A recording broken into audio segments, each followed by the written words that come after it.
Cool. So first and foremost, I want to thank the folks that are going to be also watching on Facebook Live. I thought this would be a good way to extend the audience and use some technology to make this conversation go beyond the walls of this facility. Again, I want to thank the panel, and I'll start by just having you all introduce yourselves. So Sam, if you want to start.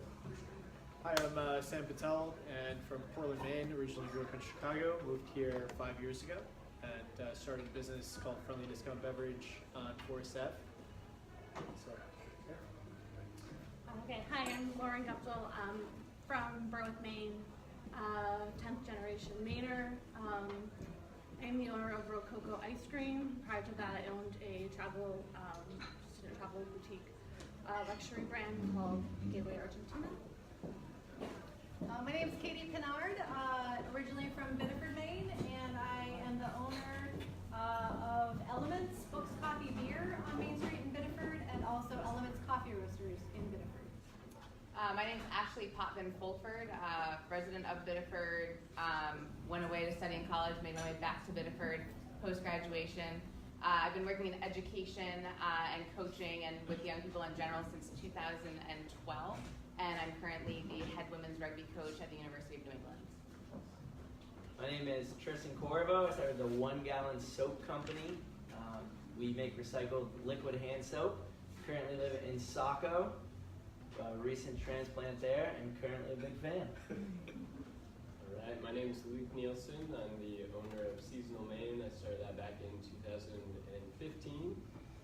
It is a subscription gift box full of Maine-made items, and we have hundreds of subscribers all across the country that love getting Maine stuff in the mail. Happy to be here. Thanks all of you for being here. So, I think what's really cool about this panel is we have people who have very diverse backgrounds and also in very diverse professions as well. And, I've been to a lot of fundraisers, especially in the last 2 years, it seems, and they seem to be the same old. So I really wanted to do something different tonight by bringing a conversation that occurs in Augusta to a fundraiser so folks can take something home with them. So I want to start by asking, Sam, if you want to start with this question. How did you get into your sector of work, and how did you end up here in Maine? Because you are originally from Chicago. Yes, and so I ended up here about 5 years ago, February 21st, 2014, and it was a leap of faith, to be honest. And we had this discussion earlier, and I was in Chicago. My first startup was in diamonds, and I was an exporter importer of diamonds, natural stone, from South Africa, India, all across the globe. And I was bringing them in, and so I saw the market starting to tank a little bit, and so I had this opportunity to come to Maine. I had some family here that called and was like, hey, why don't you come check out this great state? And I came, and I loved it, and next thing I knew, I was packing my bags, moving here, and 72 hours later, I opened up in Portland. So, and grading, not diamonds, but grading wine. So that was it. It was a leap of faith, and I love to be here. It's a great state. And Lauren, you'd also gone away and then made your way back. So what was it that attracted you back to Maine, and how did you find your way through business? Yeah, sure. So I think like a lot of Mainers, I graduated from high school and went away for college, and I kind of had the intention set to just be done and be gone, move away from Maine. And I did that. I moved to Argentina, and I founded a company there and lived there for 4 years. And ultimately, I think my Maine roots were just too strong, and it was really important for me to come back here. And being a 10th generation Mainer and having grown up in a family that had seasonal businesses, I knew from a very practical perspective that I could make something work in Maine if I was dedicated to it, and if I put in the hard work, and if I chose the right type of business. So I made the choice to come back to Maine, and then I looked around for opportunities, and I did what I thought would work here in Maine versus sort of like what I could have been passionate about, or what the industry was doing. Yeah. Katie? Yeah, I would echo that a little bit. So I grew up in Biddeford. I moved away for school and did not plan to move back. I didn't really feel like I could make a living for myself in Biddeford at the time. And so I went out to Seattle for my graduate work, and I was there for 5 years and loved everything about it, and also missed my family and really felt my sense of roots kind of like calling me back. So moved back to Biddeford and was working in the nonprofit development fundraising field at the time when my business partner opened Elements in 2013. And when I walked into Elements, I sort of had like goosebumps because I had been like sketching in my journal of like a bookstore coffee shop idea I had in mind that I was going to open on Main Street in Biddeford, and Michael did it.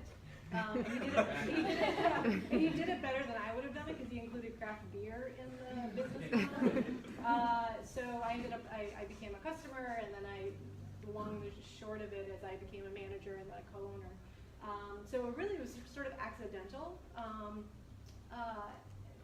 One of those circuitous journeys, and yet I would say that everything I've done up to this point is being used by me as a small business owner. So my work in higher education, and my work in nonprofit development, and all of those things just sort of fit.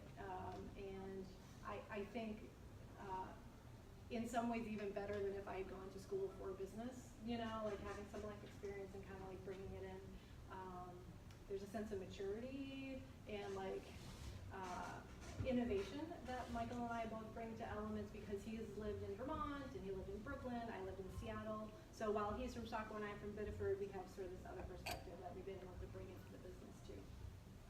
And Ashley, you're obviously in a different sector, education and also coaching. And there were some requirements that for you to become the head coach of UNE Rugby that actually they didn't hold it against you in terms of an education requirement. Can you speak a little bit to getting into athletics and coaching, but also taking a chance on someone even though on paper you didn't meet all the requirements for what they were looking for? Sure. So in college, I was a double major with international studies and secondary education. And kind of as soon as I moved home after college, thankfully my mom wasn't charging rent and my bed was really comfy.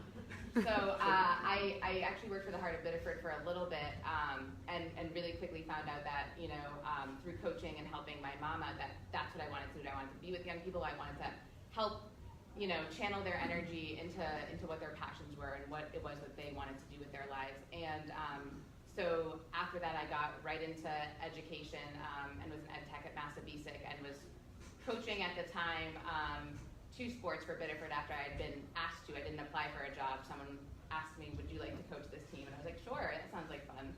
And it was an extra chunk of change in my pocket as well, which certainly helped.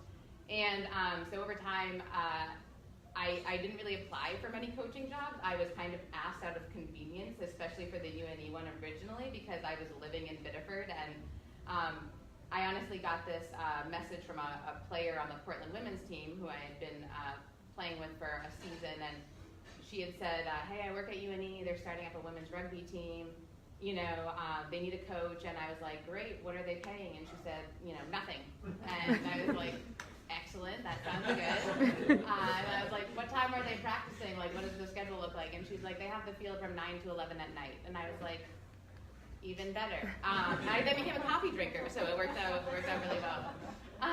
But so I honestly, I just kind of took advantage of all these opportunities that were thrown my way, even though scheduling-wise, Ryan knows from being my friend that I'm not super available. And I just kind of took opportunity, took chances to fine-tune my craft, if you will, by working with high schoolers, working with middle schoolers.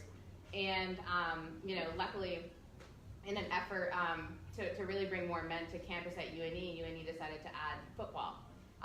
And for Title IX, they said we need to bring a women's sport with them, and we're going to look at women's rugby. They've had a very successful club program. And in that job description, I saw it, and it was big, bold letters to me, but it's probably the same font as everything else. But it said master's degree candidate preferred. And, I was someone that was working with 2 bachelor's degrees in education. And, I think luckily getting my foot in the door as early as I did at the University of New England certainly helped. But I also think having roots in Maine, understanding the students of UNE, are what ultimately got me to that position. That was, was pretty highly contested. So. And Tristan, you started your own business from scratch. You want to talk a little bit about that? Yeah. I was actually in Boston when I had the idea, staying at a hotel for a one-night stay, washing my hands the next morning, and looking down thinking this is a full bar of soap, and just wondering like what happens with these. And it was just a series of questions from there that led me to the Press Hotel, and way before I was ready, I started collecting 200 pounds a month from the Press Hotel. And there's thousands of pounds of soap in my basement. But yeah, I mean, this, going back to your original question, I think it was why Maine, Yeah. and it just like everyone's story kind of resonates with me. It's like Maine just comes first. Like there was never a moment where I was like, there's bigger cities with way more hotels and way more people to buy my soap. Maybe I'll uproot and go to New York or whatever. Like it just, Maine is the priority. It's what I put first, and the thought process is like, I'll make something work here. Like it's not this is the most practical place to open a business. It's I'm in love with this place, and I'm gonna figure out something that'll thrive here. And Luke, you have a different model because you're not necessarily, bricks and mortar or anything, but you are selling online and selling Maine to people. You want to talk about that? Yeah, I mean, there are people everywhere that love Maine. It's like a ridiculous kind of cult love for our state, and I think I grew up here, I went to college here, I still haven't left Maine. I love Maine. As Tristan was saying, it's a great place. So I think being from here, I didn't necessarily realize initially how awesome Maine is, and how people that maybe come to college here in Maine, they really miss Maine when they're no longer here. Maybe the people that grew up here and have now since moved away, they definitely miss it. Maine, pulls at their heartstrings, or whatever cliche term you want to say. People love Maine, and I'm happy to provide that dose wherever they are. So I want to get back to Ashley a little bit here. So one of the things that I find interesting about coaching is it's similar to building a business, right? So you are, you're making sure that a team works to an end goal. What are some of the challenges that you face in finding talent? And I'm going to open this up to everyone else after as well. Because one of the things we're obviously facing is a demographic challenge.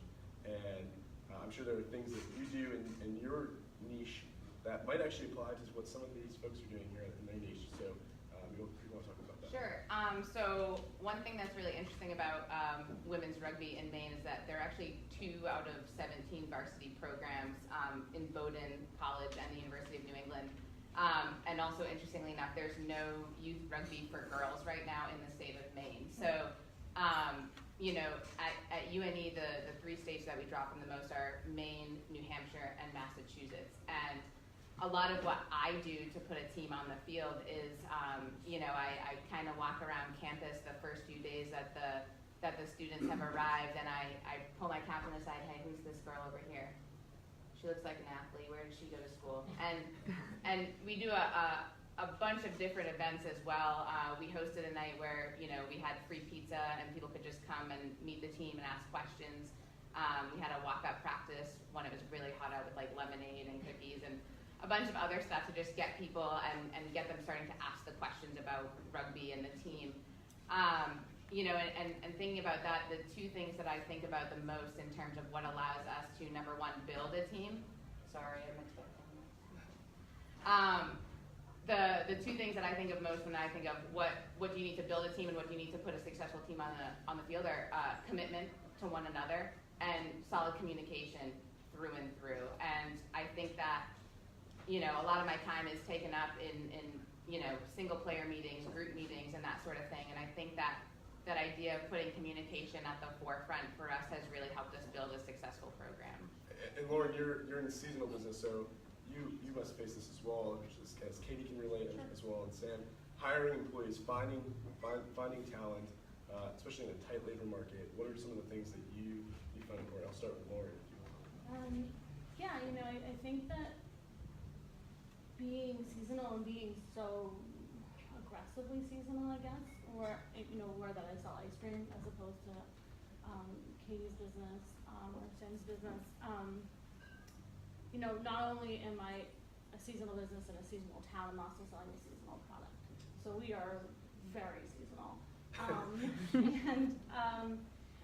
I think that ultimately makes hiring very complicated because the labor pool is so small. And it's very hard for me when I attract a great employee to figure out a very creative way to keep them year after year after year after year. And I think that's like one of my biggest challenges. I would love to see my business grow to a point where we have enough of an off-season business to keep great talent and to keep our staff. I mean, I have at this point 3 employees that I can keep year to year, and that's up significantly from where I started 7 years ago. That's like sort of when I look at the big picture and my business growth and how I want the business to evolve. That's one element that I'm constantly thinking about is, how to make this opportunity work year round for people, and it really, how it comes down to cash flow and how to keep that and sustain it throughout the whole winter so that I can, have great talent and keep them at least part-time throughout the winter, so we're not starting from scratch every May, which I think is probably something that you experience too. Can you relate, Katie? Oh, yeah. Yeah, 2 things. One is this time of year is always rough because everyone goes back to school, and we have great retention, and also everyone says I can only do 2 days a week, but the summer season's not over yet. Like, we're still really busy, so we're always fairly stretched at this time of year. The average age of our barista bartenders has dropped over the last 5 years. So we used to have mostly like 21 to 26-year-olds, folks who are still young enough to like be on their parents' health care. We tend to like lose them once they have to like get their own health care, which is an issue. And gradually that sort of, we have a couple of like 16, 17-year-olds. We have a lot of UNE undergrads. We have a couple of grad students. Everyone on our staff has a second thing that they do. They're a student of some kind or another. They have another job of some kind or another. And that, we can work with that. And also it means we have like 17 staff members and they're all extremely part-time. So yeah, it's tricky. And we can't pay enough for someone to have it, be their full-time gig. Right. Yeah.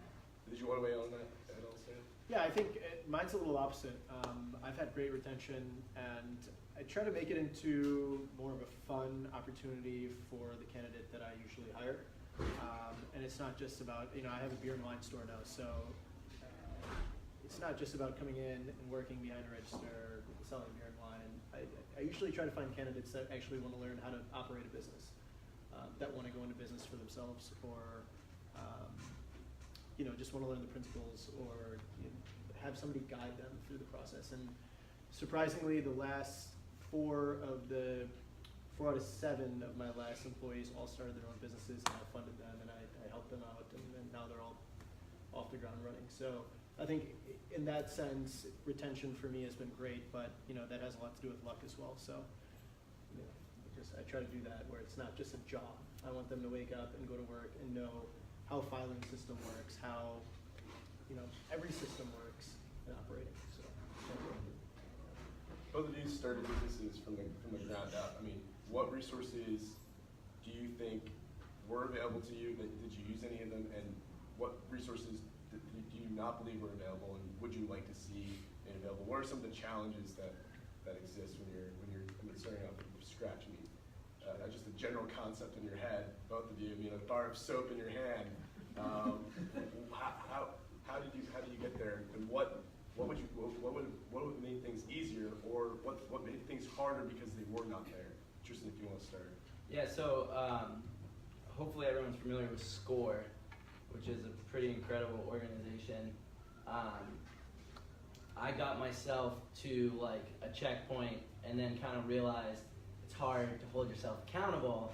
Like, should I go down to the basement and scrape pubes off of soap, or should I go hang out with my friends? It's Pretty easy choice, right? So like getting someone else involved, like SCORE, who could hold you accountable, right? So you go and meet with them and create, I mean, in a lot of ways it's kind of a fictional deadline, but you create some sort of deadline that this other person is now expecting you to hit, not just yourself. And when you check in with them, it's, you know, just embarrassing if you haven't hit that deadline.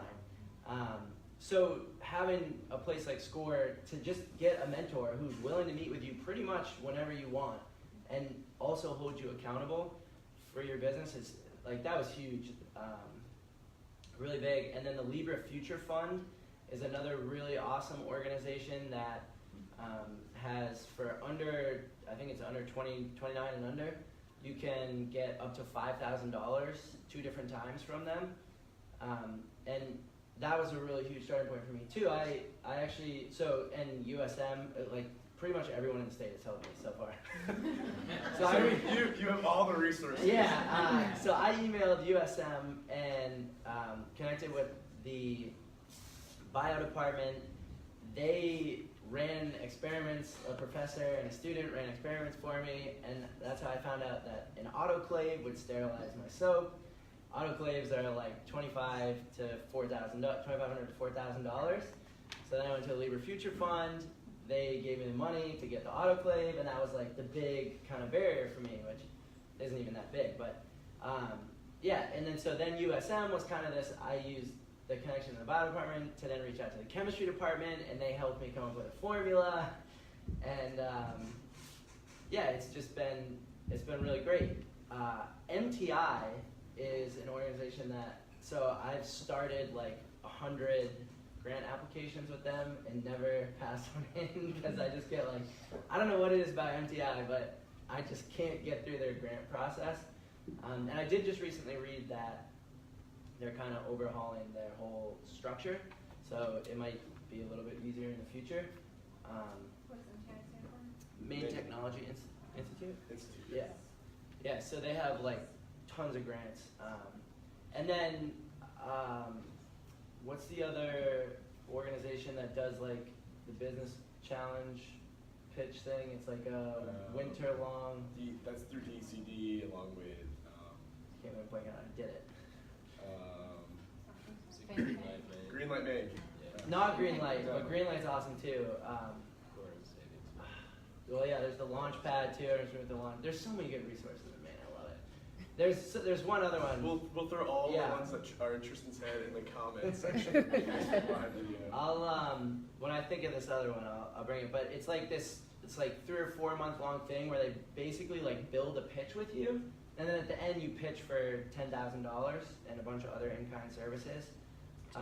Yeah, Top Gun. Thank you. Yeah. So there's just so many people who are like rooting and vouching for entrepreneurs, and I've even had a lot of success just emailing random people and being like, hey, will you have coffee with me? I'm pretty lost right now. And obviously the Maine community's like, yeah, let's go have coffee. So all you have to do is plug that into your GPS. Yeah. That's a lot easier. Yeah. The things that I've struggled with. Sorry, go ahead.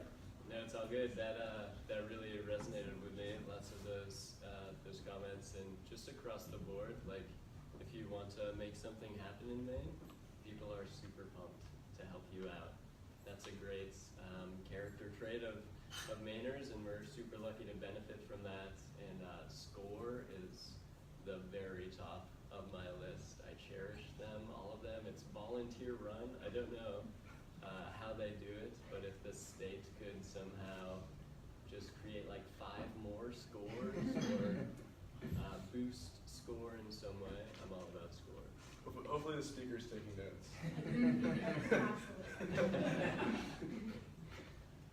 Awesome. So one of the questions that I think is important in this conversation and a discussion point that I like for any of you to weigh in on as well, new Mainers, you know, one of the things that I find amazing about the conversation that's happening nationally about immigration, as well as the conversation that has occurred here in the state as well, is when you look at the numbers and the statistics, it's pretty fascinating. Here in Maine, the median age of a new Mainer is 27 years old. 68% have a college degree of some kind, and in 2011, 28% of new businesses in Maine were started by new Mainers. How important do you think new Mainers could be to your own businesses or to the Maine economy in general? I'll start with whoever wants to answer. So, Katie. Sure. Well, this kind of connects to one of the other questions that you gave us to reflect on.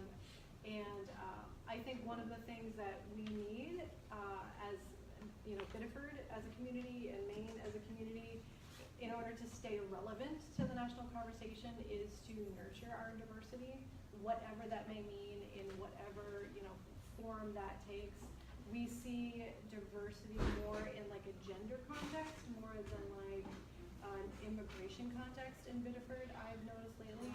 So, and whatever that may look like, I think for us to be able to have conversations with our counterparts in other states, we need to really nurture what other people are bringing to the table. Sam, we were talking about that a little bit earlier. Trends that are happening in other states and making sure that we're on top of what's happening. Do you want to weigh in on this as well? Yeah, absolutely. Growing up in Chicago, and then coming to Maine, I had to throw pretty much everything I had away and go to LLB. So it's a little different, but in my perspective, I think that we're way behind from a lot of different trends. Not saying that's a good thing or a bad thing. It doesn't really, I guess none of us really know yet until we really touch base into what it is. But yeah, again, kind of touching with what Katie said, really kind of resonated on me as well. So it's interesting. There's so many different things. It's multifaceted. So many different things that I can think of that could be done to kind of bring us back to relevancy. Yeah, I'll jump in on that too, actually.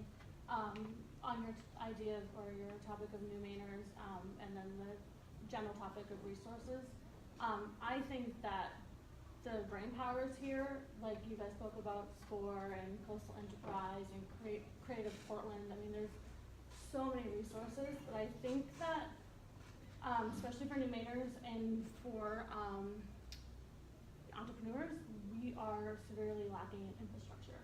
I think that, if we're going to be on this national stage and if we're going to keep up with national trends, I worry that we don't have the commercial space to support it. We don't have the space in general. I look at the fact that Fort Food Lab is closing or has closed or, is in this process of reevaluating itself. And for those who don't know, Fort Food Lab was a incubator for food businesses, a startup incubator. And that infrastructure is lacking here in Maine. There aren't places where people can go and have a shared kitchen space or a shared workspace or workshops where people can try out ideas on state-of-the-art tools. And I think for us to compete on a national level and for us to continue to grow interesting brands in Maine, with the cost of living in the state is very high, and the cost of starting up more boutique brands like that, or food-focused brands, or hospitality brands, or food and beverage brands. I think we need to look at the fact that while we do have people power and brain power and the resources of all these great organizations, the physical infrastructure I just don't think is there. And anyone else can jump in on this. I wonder what Tristan will do when he moves his business out of his basement and into like a commercial space. I was actually just gonna, as you were talking about like that incubator type of space for food, that would be so helpful for me if I have my autoclave literally set up on my kitchen counter and it's miserable. And like I found a place in Biddeford that's gonna be like $200 a month or something in some basement. Some guy's gonna like put up some curtains for walls. But it's like, yeah, and the state-of-the-art equipment and everything, that would be huge. I think just to kind of weigh in on that, we were having this conversation earlier about how rural areas compared to urban areas could use some of these incubator spaces. I think because it brings a lot of people together, or collaboration places like Cloudport or Think Tank or WeWork, or even places kind of like Fort Food Labs. that bring, you know, food and those type of restaurant areas or small companies like yours that create ice cream together, you know.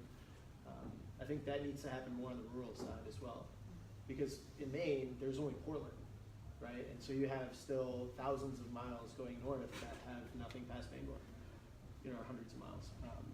And so I think kind of implementing that or creating some sort of state-driven strategy that kind of brings those businesses or attracts those businesses to certain rural areas. Yeah. Like a meeting of the minds almost, like having some bump elbows and sharing think so. ideas. Very important.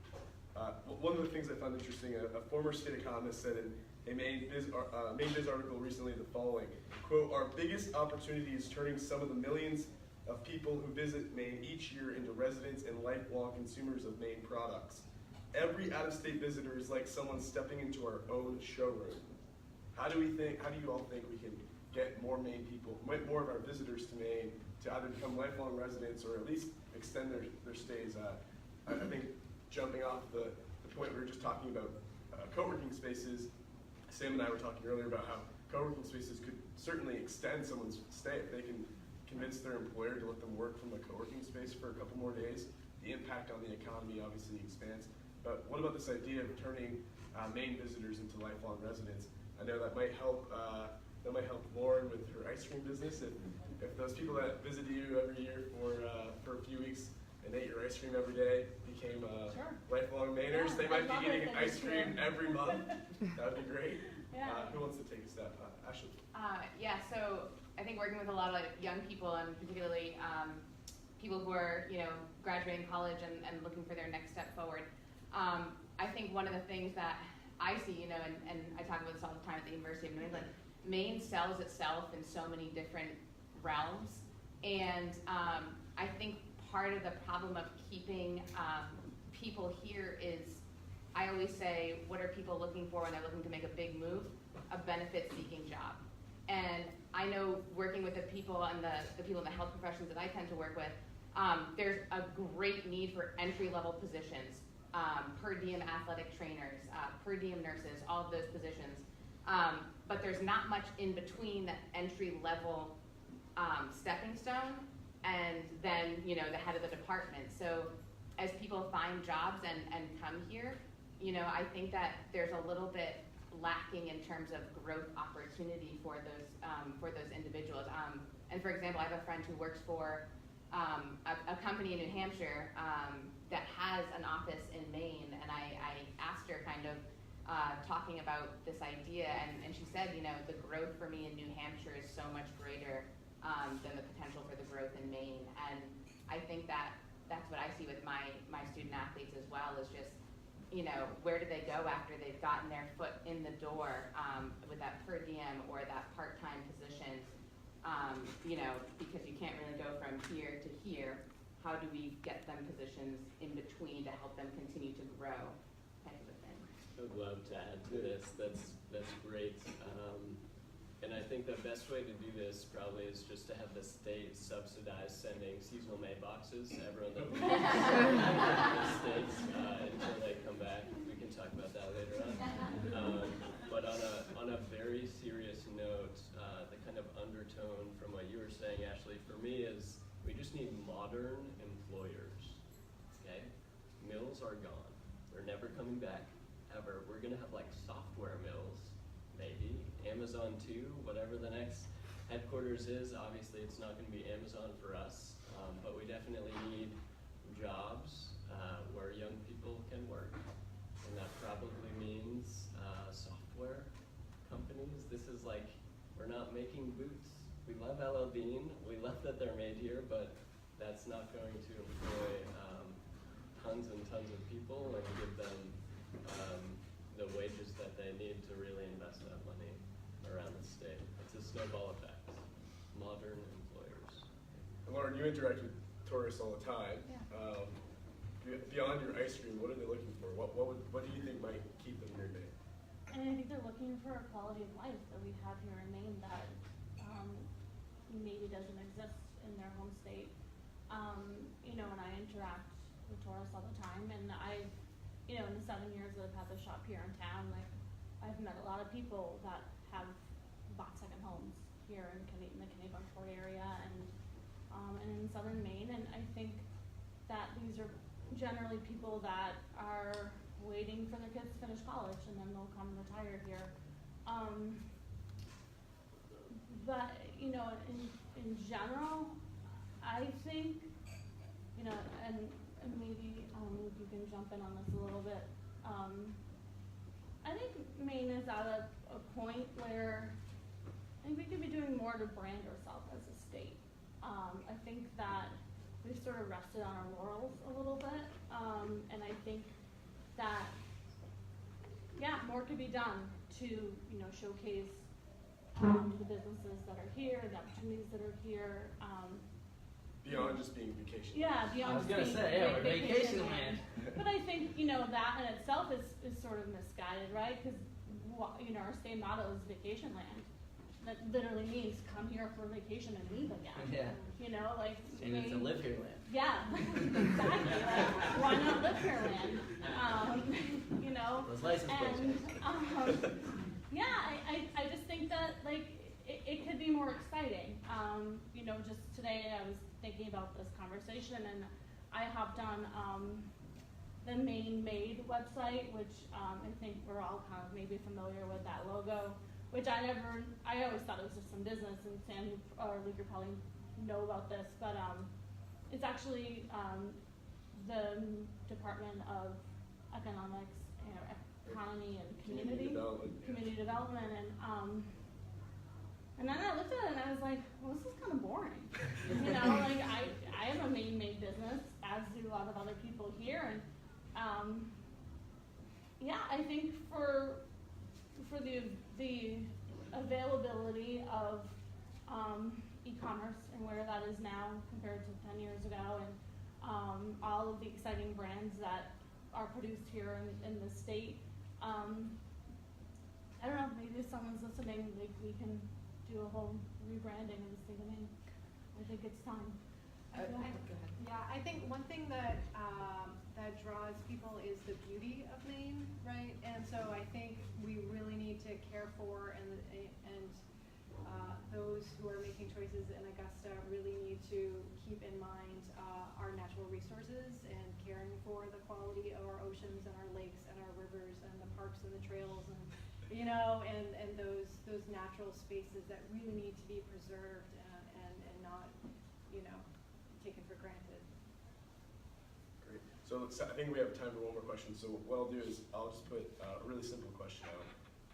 If you had a wish list, and atop that wish list, a wish list for, you know, creating a Maine that is more friendly for economically and also to attract new people to the state, or to retain the young people who we educate and then send off to some other state. What would be atop that wish list? Luke? Yeah, it's a great question. Just to harp back on Maine Made, it's an awesome program. I don't know if it needs more investment or new leadership, but there's serious potential there. Underutilized. All good. In terms of bringing people here or advancing the state, there's another organization called Maine and Company, run by Del Greco. Yep, he's a great dude. I don't know if he needs additional investment, but I keep asking myself, should we be marketing to individuals like that through our products or through our natural beauty? Maybe we become the live here state, whatever that is. So you're saying instead of trying to attract a business entity here, more targeting individuals to. Yeah, I'm saying the opposite of that, right? So the people already love Maine, and they would be here if the jobs were here. So definitely we might be talking about focusing on the wrong people, right? We want to attract employers like Maine and Company is charged with doing, and that could pay dividends for us. Tristan? Yeah, I mean, it's going to be pretty much echoing that. If I heard you right, attracting companies. Totally. I have a good friend of mine who lives in Boston. He's a lawyer, and you know, every week I'm like, come back to Maine, come back to Maine. He grew up here, and he's always like, yeah, I love Maine. I would if there were, like, if I could make anything comparable to what I make in Boston. And obviously that's not something you can snap your fingers and just have, but it's a long road. But I think that's, you know, for young professionals who want to climb ladders, that's what we need. Higher salaries and benefits. Yeah. I definitely agree with all of those things, and kind of listening to the conversation, one of the things that I've been thinking of, you know, how do I sell the University of New England to a family? And I think that branding comes into place. I think that the potential for earnings after graduation come into place, facilities come into place.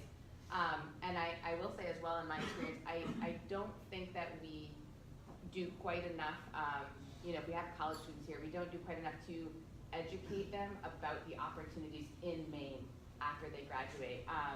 You know, a lot of the young ladies that I work with, you know, if I have a meeting with them, I'll talk about a restaurant or a business or a company, and a lot of times they have no idea. Of course, then they go check it out, look at it online, and there it is, and they're like, wow, that was so awesome, Cody. I had no idea that was even there. So I think, you know, I would like to see a little bit more effort on how do we kind of sell to this group of people that we already have in the state here for college. How do we let them know about all of the awesome opportunities that we already have and educate them on? You know, like someone like Tristan exists. Exactly. Katie? Affordable housing and affordable health care. I don't know what needs to happen, but we A lot. like, yeah, housing and health care. Yeah, I mean, I guess like affordable housing, healthcare, jobs with benefits. Like, I've never had a corporate job. I've always been self-employed. So, yeah, I guess like for me in my life, that was always like things that people talked about when they had like real jobs or whatever. So, of course, it's all very important. I think that those are things that are necessary to attract more talent to Maine. But from my perspective, you know, being an entrepreneur, being someone that's started businesses from scratch, and has never been in that world, you know, like I said before, I'd love to see more affordable, reliable, consistent incubator spaces for all types of business. So people with creative ideas, people with fresh minds, people with, you know, new Mainers, people that are bringing an outside approach into Maine, have a place to develop an idea, you know, in a very affordable way, so that it can maybe become part of the landscape. You know, I look at my business that I started here from scratch, and you know, all the challenges that I went through to find commercial kitchen space, to get to that next level, to move beyond four walls and grow a business. And, you know, that's severely lacking in this state. And if, you know, if we're going to have great entrepreneurs, if we're going to have people with visions, people like Tristan, people with ideas that are sort of out of the box, like we need to provide space for them to grow their businesses. So that's what I'd like to see. And Sam? I mean, I'll go to the root, you know, I mean, a lot of things can change. Again, it's multifaceted. Going to the root, just maybe a more brilliant, younger presence in the state legislature, to be honest. Start there. What a compliment.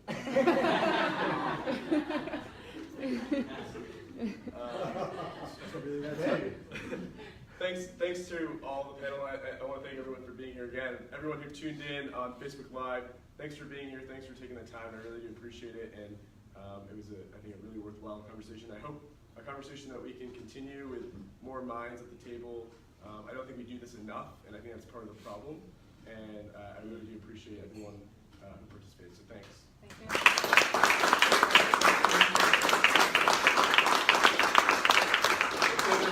We have plenty of food and drink, so please help yourself, and hopefully we can have some good conversation as well. Thanks.